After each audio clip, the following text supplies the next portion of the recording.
Sahabat, kami lagi di tempat Kiai Haji Syuhada. Beliau lagi membangun pondok pesantren. Mohon doanya biar cepat terbangun. Di sini ada Abah Sohib, David, dan Kiai Syuhada. Mungkin ada pertanyaan dari Abah Sohib buat Kiai Haji Syuhada. Assalamualaikum warahmatullahi wabarakatuh. Nama saya Sohib Tauhid Rahman Kahaji. Beretu marosa Kahaji tentang masalah wiridan antara di YouTube jeung misalnya orang pada ngawiridan lah, fokusnya wiridan. Ijazah wiridan. Tidak YouTube.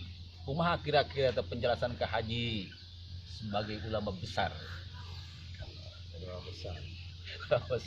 tentang masalah wiridan tina YouTube.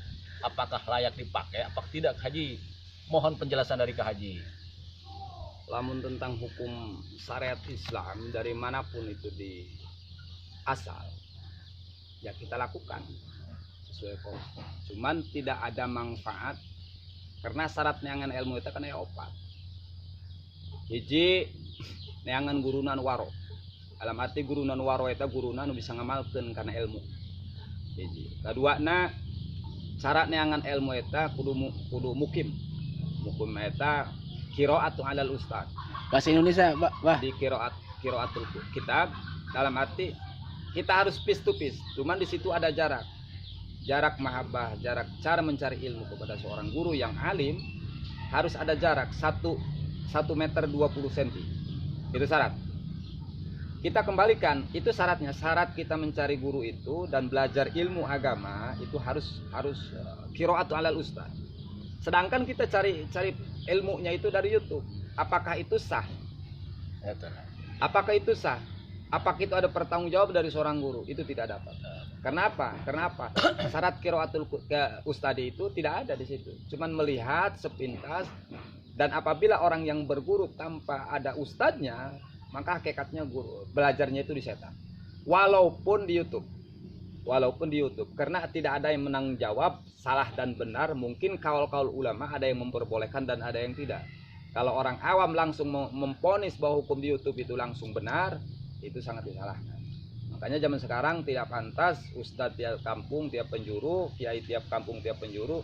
Itu salah, orang-orang awam tidak mau belajar. Karena belajar itu adalah yang bisa mensahkan daripada ibadah kita. Sholat kita wajib, ya cari ilmunya sholat pun wajib. Zikir kita harus, karena ala bidzikrillah tatmainnul qulub. Dengan cara berzikir kepada Allah akan bisa menenangkan hati kita, dan kita tahu siapa yang kita zikiri itu Allah. Az-zakirin. Jadi kita harus mengingati Allah. Orang yang sudah ingat Allah tambah mengingat Allah.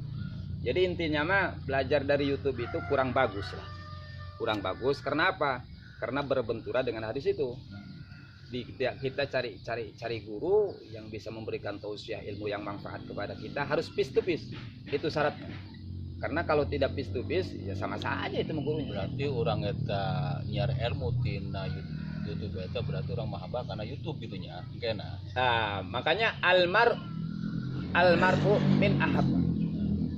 Barang siapa yang menyukai satu kaum, maka orang itu ya termasuk kaumnya. Kita berguru kepada YouTube, ya itu gurunya YouTube. YouTube itu kan hanya alat transportasi. Sedikit saya menambahkan, Pak Ji. Kita sebenarnya bukan belajar dari YouTube.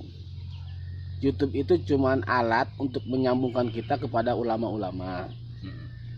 Kan yang dilihatnya bukan YouTube, tokoh ulama. Seperti saya lihat Habib Umar, Habib Lutfi, Abu Yahya. Yang menyampaikan kan Abu Yahya. YouTube itu hanya sebagai sarana menyambungkan lidah. Karena jarak yang terlalu jauh mungkin dari kesibukan. Gitu Kaji menurut saya. Gimana tuh Kaji? Atau saya bilang sah-sah saja cari ilmunya. Apa namanya? Yang namanya syiar Islam ya kita tidak mampu jarak dekat, ya mungkin jarak jauh dengan adanya alat transportasi boleh-boleh saja. Cuman pertanggungjawaban yang mu'tamad, kita itu harus cari guru dan harus punya guru. Karena guru itu yang bisa menanggung jawab dunia akhirat. Contoh satu aja sedikit. Kenapa orang berduyun-duyun datang ke majelis taklim, memenuhi majelis taklim?